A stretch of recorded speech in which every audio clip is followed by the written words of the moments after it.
Let's get analysis now with Xavier Abu Eid. He's a political scientist and former communications advisor to the Palestine Liberation Organization. He joins me now from Ramallah in the occupied West Bank. Xavier, it's always good to speak to you. So Yunus there was talking about an air of optimism among some Israelis and some Israeli leaders about a Gaza ceasefire. Do you share that optimism? The question is no, I don't share that optimism. I think what we are marking today, or since yesterday, is the beginning of a new stage, a stage whereby there are negotiations on three main topics, humanitarian aid, of course, being one of the most important ones. But let's not forget the issue of exchange of prisoners, particularly with regard to the captives from Gaza, and as well as the Israeli withdrawal.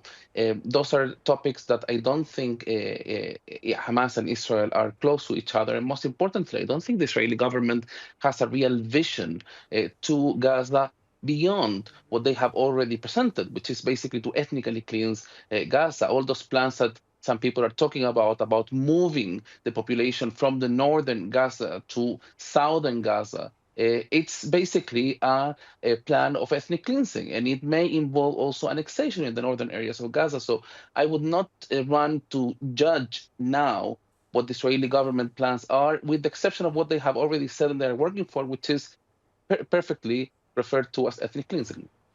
And what we're already seeing is actually most of Gaza's population being moved to the south. So many areas in the north, in the center, are under evacuation order. So that's already happening and has been happening since this war started.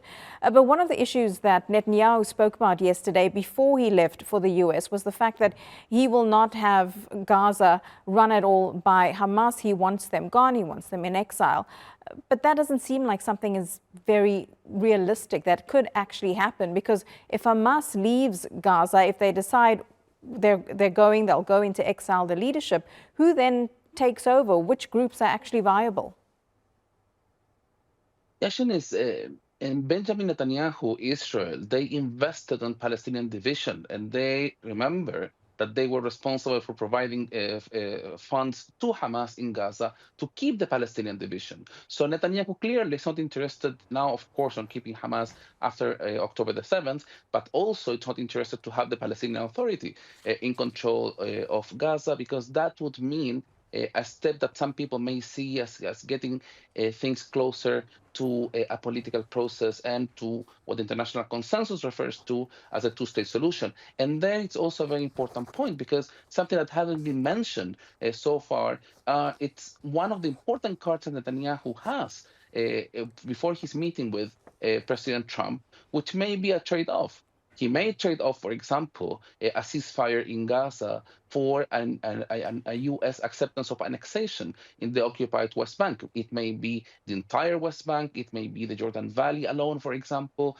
But if you look at the trends that we've had here in the occupied West Bank for the past almost 2 years, between settler terror and attacks by Israeli forces, clearly there are plans to force Palestinians out of their homes, remembering as well that we already have over 50,000 Palestinians forced to be displaced in the northern West Bank, and their homes in 3 refugee camps, Nur al-Shams, Jenin, and Tulkarem, being demolished as we speak.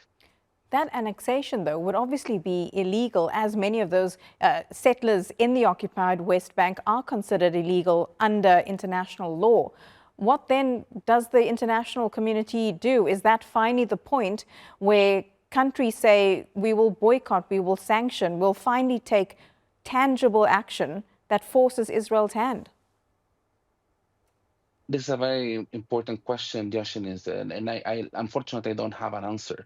For Benjamin Netanyahu, who is someone who's wanted by the International Criminal Court for war crimes and crimes against humanity, to make it to his meetings in Washington, he had to go through the airspace of Greece, Italy, and France, the 3 countries that are supposed under the Rome Statute to arrest someone who's wanted by the International Criminal Court. They just allowed Prime Minister Benjamin Netanyahu to go to their airspace. And we have also a number of other European countries like Germany, like Czech Republic, that are not willing to push for any sort of accountability measures.